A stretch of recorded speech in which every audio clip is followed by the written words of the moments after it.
రే trek అంతా ready కదా? ఏం లేదు, 4-5 కిలోమీటర్సే ఉంది. ఒకటే జననం పాట పెట్టుకుంటే ధనమని ఎక్కేయచ్చు.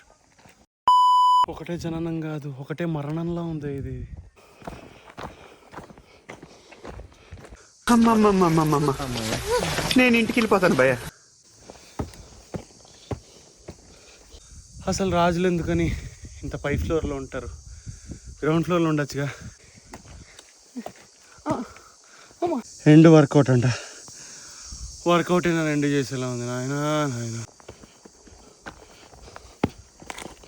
అమ్మా నీళ్ళమ్మా, అమ్మా టెన్షన్ అమ్మా.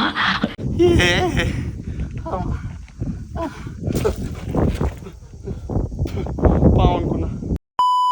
ఇంతమంది పిల్లలు ఏంట్రా? వీళ్ళందరూ హోంవర్క్ చేయలేదా ఏంటి? పనిష్మెంట్ ఇది ఏంటో నీ బామ్మ. ఈ ఎండుగడ్డి చూస్తుంటే మంట పెట్టాలి అనిపిస్తోంది. డైవా క్యావ్ డివిజన్. ఓకే ఓకే ఏమో 10% బ్యాటరీ రిమైనింగ్. ఇక్కడ 0. అడుగుతున్నావా స్టూడెంట్స్? అక్కడ వాటర్ బాడీ, ఇంకొంచెంసేపు ఆగితే నేను డెడ్ బాడీ. తోపు అంటుంటే నీకేం నొప్పిరా? అట్లా కాదు అరవాల్సింది. కాపాడండి ప్లీజ్, కాపాడండి.